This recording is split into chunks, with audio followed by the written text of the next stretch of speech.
வணக்கம் உக்ரைன் எப்படி இருக்கீங்க அப்படின்னு கேட்டு யாராவது உக்ரைன்ட்ட போய் கேட்டிங்கன்னா தயவு செஞ்சு கேட்டுறாதீங்க. உக்ரைனால் பதில் சொல்ல முடியாது. ஏன்னா எல்லா தலைவர்களும், அதுவும் குறிப்பாக யூரோப்பாக இருக்கட்டும், அமெரிக்காவாக இருக்கட்டும், அமெரிக்காவினுடைய நட்பு நாடுகளாக இருக்கட்டும், உக்ரைன் காண்டாக்ட் குரூப்பாக இருக்கட்டும், எல்லா நாடுகளுமே இஸ்ரேலுக்கும் ஈரானுக்கும் என்னப்பா சம்பந்தம், சொச்சோ கல்ஃப் கண்ட்ரிஸ் மேலே இப்படி தாக்குதல் நடத்திட்டாங்களே, ஐயோயோ கேஸ் வராதா, பெட்ரோல் இல்லையா, ரஷ்யாட்டேருந்து வாங்கிடுமா, இப்படி தான் யோசிச்சுட்டு இருக்காங்களே தவிர, சார் உக்ரைன் ஒரு நாடு இருக்குது, உங்களை நம்பி ரஷ்யாவை அடிச்சிட்டாங்க, இப்போ அவங்களுக்கு தேவையான ஆயுதங்களும் அவங்களுக்கு தேவையான பணத்தையும் கொடுத்து உதவுங்க சார் அப்படின்னு கேட்டால் எந்த நாடும் அதற்கு தயாராக இல்லை அப்படிங்கிறது மட்டும் தெள்ளத் தெளிவாக உக்ரைனுக்கு புரிஞ்சிருச்சுங்கிறது நமக்கே புரிஞ்சிருச்சு. ஏன்னா உக்ரைனுடைய அதிபர் ஜெலன்ஸ்கி அவர்கள், நான் அமெரிக்காவுக்கு உதவ போகிறேன், அமெரிக்காவுக்கு மட்டும் இல்லை கல்ஃப் கண்ட்ரீஸ்க்கு உதவ போகிறேன், அவங்களுடைய ட்ரோன் நாங்கள் உருவாக்கி கொடுக்கக்கூடிய ட்ரோனை வச்சு ஈரானுடைய ட்ரோனை அழிக்கிறதுக்கான சூப்பரான வழிமுறைகளை சொல்லிக் கொடுக்க போகிறோம், அதுக்கு பதிலாக எங்களுக்கு கொஞ்சம் காசு தந்தால் நல்லா இருக்கும், எங்களுக்கு கொஞ்சம் அதிநவீன டெக்னாலஜி தந்தால் நல்லா இருக்கும் அப்படின்னு சொல்லி பேச்சுக்கள்லாம் போட்டார். கொக்கி போட்டும் ஒன்றும் சிக்கிற மாதிரி தெரியலை. கடைசியாக இன்றைக்கி பார்த்தா F-35 விமானத்தையே ஈரான் அடிச்சிட்டாங்க அப்படிங்கிற ஒரு பெரும் செய்தி வெளியாகி இருக்கிறது. அதுக்கான டீட்டெயில்டு காணொலி தமிழ் பட்சத்தில் ஆல்ரெடி பதிவு பண்ணிட்டோம். ஸோ இந்த மாதிரி நேரத்தில் இன்றைக்கி ரஷ்யா என்ன சொல்லியிருக்காங்கன்னா, 5 செட்டில்மெண்ட்டை நாங்கள் எங்களுடைய இடமாக எடுத்துக்கிட்டோம். அதாவது அவங்களுடைய ஃப்ரண்ட்லைன் எக்ஸ்பென்ஷன் அப்படிங்கிறத செம்மையாக செஞ்சிட்ருக்காங்க ரஷ்யா.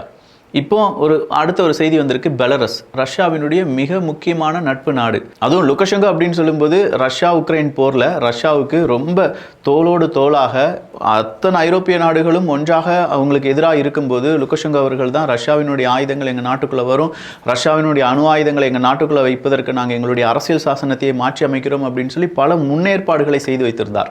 அப்படிப்பட்ட பெலரஸ் கூட அமெரிக்கா வாங்க தம்பி பேச்சுவார்த்தை நடத்தலாம் அப்படின்னு சொல்லி கூப்பிட்டுருந்தாங்களாம். இப்போ அந்த பேச்சுவார்த்தைக்கான கடைசி கட்டத்தில் நின்றுட்டு இருக்காங்க.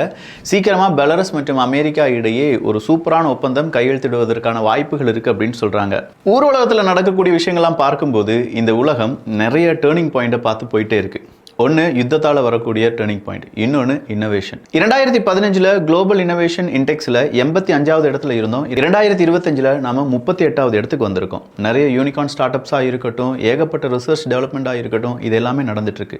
இப்படிப்பட்ட இந்த வளர்ச்சியில் நாமும் ஒரு அங்கமாக மாறணும், அதில் கிடைக்கக்கூடிய லாபம் நமக்கும் கிடைக்கணும்னா அதுக்கான ஒரு ஆப்பர்ச்சுனிட்டியை டாடா ஏஐ லைஃப் இப்போ உருவாக்கி கொடுத்துருக்காங்க. புதிய ஒரு இன்னோவேஷன் ஃபண்ட் NF அப்படிங்கிறத அறிமுகம் செஞ்சுருக்காங்க. வர்ற 31ஆம் தேதி வர மட்டும்தான் இது உங்களால் வாங்க முடியும். அதுக்கான லிங்க் கீழே டிஸ்கிரிப்ஷனில் இருக்குது. இன்னும் 11 தினங்கள் தான் இருக்குது. தமிழ் கால்பேக் ஆப்ஷனும் இருக்குது. வீட்டில் ஏஜென்ட் எக்ஸ்பிளைன் பண்ணுறதா இருந்தாலும் செஞ்சு தருவாங்க. டாடா ஏஐ லைஃபினுடைய ப்ரீவியஸ் ஃபண்டான எமர்ஜிங் ஆப்பர்ச்சுனிட்டிஸ் ஃபண்ட் 2022 லான்ச் செய்யப்பட்டு கடந்த 5 வருடங்களில் CAGR 24% இருக்கு. 2015 லான்ச் செய்யப்பட்ட மல்டி கேப் ஃபண்ட் அப்படிங்கிறது கடந்த 5 வருடங்களில் CAGR 21% இருக்கு. ஸோ ப்ரீவியஸ் ஃபண்ட் எல்லாமே நல்லா தான் பெர்ஃபார்ம் பண்ணியிருக்கு. NAV 10 ரூபாய். உங்கள் கம்ஃபர்ட்டுக்கு நீங்கள் எவ்வளோ வேணாலும் இதில் இன்வெஸ்ட் பண்ணலாம். பட் 5 வருஷம் லாக்கிங் பீரியட் இருக்கிறதுனால மாதம் உங்களால் எவ்வளவு தொகை கட்ட முடியுமோ அதை தான் நீங்கள் இன்வெஸ்ட்மெண்டா போடணும். மார்க்கெட்டினுடைய கண்டிஷனை பேஸ் பண்ணி நம்முடைய இன்வெஸ்ட்மெண்ட்டை இக்விட்டிலையோ இல்லாட்டி டெப்ட்லையோ இல்லாட்டி மணி மார்க்கெட் இன்ஸ்ட்ருமெண்ட்லையோ இவங்க டைவர்சிஃபிகேஷன் செஞ்சிருவாங்க. இது மட்டும் இல்லாமல் மாத பிரீமியத்தில் 120 மடங்கு நமக்கு லைஃப் கவர் அப்படிங்கிறது இருக்கு. வருஷத்துக்கு 2.5 லட்சம் ரூபாய் வரை இன்வெஸ்ட் பண்ணி அதில் வர லாபத்துக்கு டாக்ஸ் இல்லை என்பதும் குறிப்பிடத்தக்கது. NRI மாதம் 18,000 இன்வெஸ்ட் பண்ணீங்கன்னா 2 கோடி வரை கிடைக்கிறதுக்கான வாய்ப்புகள் இருக்கு. முதலே சொன்ன மாதிரி மார்ச் 31, அதாவது இன்னும் 11 தினங்கள் மட்டும்தான் இருக்கு இதுக்கான கடைசி தினம். மேலும் விவரங்களுக்கு கீழே இருக்கக்கூடிய லிங்க், அப்படி இல்லைன்னா ஸ்கிரீன்ல தெரியக்கூடிய QR கோடை நீங்க யூஸ் பண்ணிக்கோங்க. அடுத்ததான் ஓரிரு வாரங்கள் மட்டும் அமெரிக்கா ஈரான் கூட சண்டை போடுறாங்கன்னு வச்சுக்கோங்களேன். இதே மாதிரியே ஈரானுக்கு எதிராக குண்டுகளை போடுறதும், இஸ்ரேலை தூண்டி விட்டு இஸ்ரேலை அடிக்க சொல்லிட்டு மறுபடியும் ஏன்டா இஸ்ரேல் இப்படி அடிச்ச, நான் உனக்கு இதுக்கான அனுமதியே தரல அப்படின்னு சொல்லி கபட நாடகம் ஆடுறதா இருக்கட்டும், இதெல்லாம் இன்னும் 2 வாரங்கள் செஞ்சாங்கன்னா ஈராக் இன்வேஷன் அப்படின்னு ஒன்று இருக்குது. அமெரிக்க வரலாற்றிலேயே அதிக பொருட்செலவு, அதிக பணச்செலவு, அதிகமான இராணுவ வீரர்களை உள்ளடக்கிய ஒரு பெரிய இன்வேஷன் அப்படின்னா அது ஈராக் இன்வேஷன் தான். அதற்கு ஜார்ஜ் W. புஷ் அவர்கள் இருக்கார்ல, அவர் செலவழித்த தொகையை விட கூடுதலான தொகையை இப்போ இருக்கக்கூடிய அதிபரான டொனால்டு ட்ரம்ப் அவர்கள் செலவழித்து விடுவார் அப்படிங்கிற தகவல் வெளியாகி இருக்கிறது.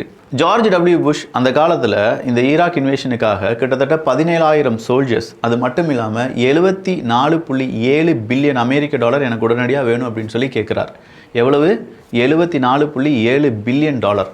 இந்த 74.7 பில்லியன் டாலரை இன்ஃப்ளேஷன்லாம் சேர்த்து வரும்போது இப்போ இருக்கக்கூடிய கணக்கின் அடிப்படையில் 133 பில்லியன் அமெரிக்க டாலர் அப்படின்னு சொல்கிறாங்க.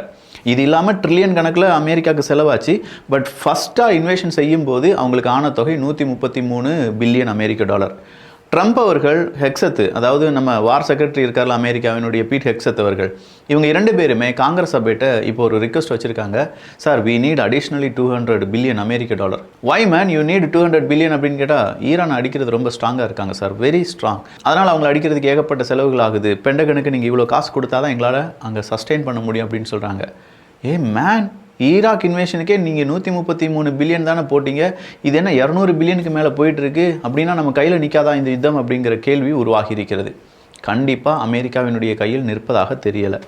இந்த போர் அப்படிங்கிறது அமெரிக்காவினுடைய கை மீறிடுச்சு. இஸ்ரேல் ஈரான் அடிக்கும்போது, ஈரான் திருப்பி கல்ஃப் நாடுகளை அடிக்கும்போது அமெரிக்காவினுடைய நல்ல பெயர் கெட்டுப்போகுது. அமெரிக்காவினுடைய நட்பு நாடுகள் அமெரிக்கா மீது கோபப்படுகிறார்கள். அமெரிக்கா கொடுத்து வச்ச இன்டர்செப்டார் எல்லாம் சோலி முடிஞ்சிருச்சுன்னு சொல்கிறாங்க. அமெரிக்காவையே காப்பாற்றிக்கிட அமெரிக்காவால் முடியுமா இல்லையா அப்படிங்கிற ஒரு பெரும் கேள்வி உருவாகி இருக்கிறது. எங்ககிட்ட விர்ச்சுவலாக அன்லிமிட்டெட் வெப்பன்ஸ் இருக்குது அப்படின்னு சொன்ன ட்ரம்ப் அவர்கள் இப்போ ஒன்றுமே சொல்லாமல் மௌனம் காத்து கொண்டிருக்கிறார். இதையெல்லாம் தாண்டி எப்படிப்பா எல்லா நாடுகளுக்கும் நீங்கள் பெரிய பாதுகாப்பு கொடுக்க போகிறீங்க அப்படிங்கிற கேள்வி எல்லாமே உருவாகி இருக்கக்கூடிய இந்த நேரத்தில் தான் திடுதிப்புன்னு பார்த்தா F-35 விமானத்தை அடிச்சிட்டாங்க நம்ம ஈரான். கிட்டத்தட்ட ஒரு 9,300 கோடி ரூபாய் அந்த F-35 விமானம் ஒரே அடியில் காலி ஆயிடுச்சு அப்படின்னு சொல்லும்போது அதை எங்களால் அக்செப்டே பண்ண முடியலன்னு சொல்லி அமெரிக்கா என்ன சொல்கிறாங்க, இன்றைக்கி நைட்டு நாங்கள் பெருசாக அடிக்க போகிறோம் அப்படின்னு சொல்லி ஈரானை பார்த்து சொல்கிறாங்க. ஈரான் சொல்கிறாங்க, நீ பெருசாக அடித்தாலும் சிறுசாக அடித்தாலும் அடிக்கிற இடம்லாம் முடிஞ்சு போச்சு, இனி நாங்கள் தான், இனி எல்லாமே எங்கள் கஸ்டடி தான் அப்படின்னு சொல்லி ஈரான் சொல்கிறாங்க. திடீர்னு பார்த்தா ஹூத்திஸ் இன்னைக்கு, நாங்களும் இந்த யுத்தத்துக்குள்ளே வரோம்ப்பா, என்ன ஆனாலும் சரி நாங்கள் ஈரான் கூட நிற்க போகிறோம், இந்த யுத்தத்தில் நாங்கள் அமெரிக்கா இஸ்ரேலுக்கு எதிராக யுத்தம் செய்கிறதுக்கு தயாராகி வருகிறோம் அப்படின்னு சொல்லி இவங்க ஹூத்தியும் அறிவிச்சிட்டாங்க. ஹிஸ்புல்லாவுக்கு எதிராக இஸ்ரேல் நடத்தக்கூடிய தாக்குதல் டெய்லி இப்போ லெபனனில் நடந்துட்டு தான் இருக்குது. லெபனனுக்குள்ள இஸ்ரேலினுடைய இராணுவப்படை அவங்களுடைய மிலிட்ரி ஆப்ரேஷனை செஞ்சுட்டு இருக்காங்க என்பதும் குறிப்பிடத்தக்கது. அடுத்ததா ஈரானுடைய மிக முக்கியமான பாசிஜ் ஃபோர்ஸ் இருக்குது பார்த்தீங்களா, இந்த பாசிஜ் ஃபோர்ஸினுடைய இன்டெலிஜென்ஸ் சீஃபை இன்னைக்கு நாங்கள் கொண்டுட்டோம் அப்படிங்கிற அறிவிப்பை கொடுத்துருக்காங்க இஸ்ரேல். இந்த பாசிஜ் ஃபோர்ஸ் அப்படின்னு சொல்கிறது வேறு எதுக்குமே இல்லை, 1979 உருவாக்கப்பட்ட ஒரு ஃபோர்ஸ் தான் இந்த பாசிஜ் ஃபோர்ஸ் அப்படின்னு சொல்லுவாங்க. உள்நாட்டில் நடக்கக்கூடிய பிரச்சனைகள், அரசாங்கத்துக்கு எதிராக யாராவது ஏதாவது கருத்துக்கள் சொல்கிறாங்க, இல்லை பெரிய கூட்டம் நடக்குது, அந்த கூட்டம் அரசுக்கு எதிராக, ரெஜிமுக்கு எதிராக, ஆயத்தல்லா கமேனி அவர்களுக்கு எதிராக ஏதாவது பேசுகிறாங்கன்னா உடனடியாக அவங்களை அரெஸ்ட் பண்ணுறது, ரிலீஜியஸ் பேஸ்டாக ஏதாவது ஒரு பிரச்சனைகள் வருது, இல்லை ரிலீஜியஸுக்கு எதிரான ஏதாவது பிரச்சாரங்கள் வருது அப்படின்னா அவங்கள அரெஸ்ட் பண்ணி அவங்களுக்கு மரண தண்டனை கொடுப்பது, இதுக்கெல்லாம் உடந்தையாக இருக்கக்கூடிய ஒரே ஒரு ஃபோர்ஸ் எது அப்படின்னு பார்த்தீங்கன்னா பாசிஜ் ஃபோர்ஸ் தான்.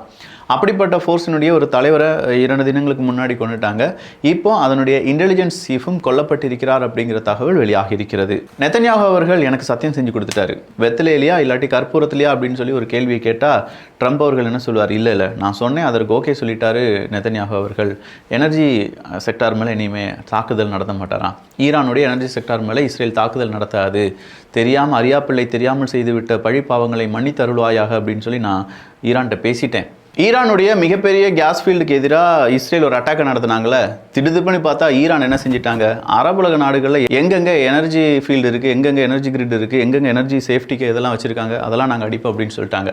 இது ஒரு பெரிய பதட்டத்தை ஏற்படுத்தினால உடனடியாக ட்ரம்ப் அவர்கள் போய், நெதன்யாஹு அவர்களே இப்படி செஞ்சுட்டு இருந்தால் நம்மளை மொத்தமாக வாஷ் அவுட் பண்ணிடுவான், அதனால் அதீதமாக அடிக்காத, சின்னதாக ஏதாவது அடிச்சுட்டு விட்டுரு அப்படின்னு சொல்லி கேட்டதாகவும், அதற்கு தகுந்த மாதிரி இனிமேல் நான் எனர்ஜி செக்டார் மேலே தாக்குதல் நடத்த மாட்டேன் அப்படின்னு சொல்லி இஸ்ரேல் சொன்னதாகவும் செய்திகள் வெளியானது.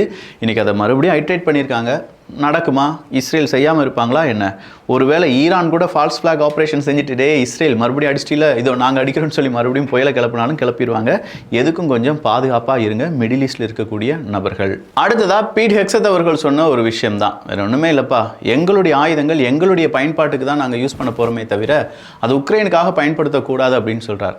என்னையா இப்படி மாறிட்டீங்க, உக்ரைனுக்காக உயிரையும் கொடுப்பேன் அப்படின்னு சொன்னீங்க, இன்னைக்கு உயிர் போயிட்டு அதை கூட கொடுக்க மாட்டீங்கன்னு தோணுது போல்.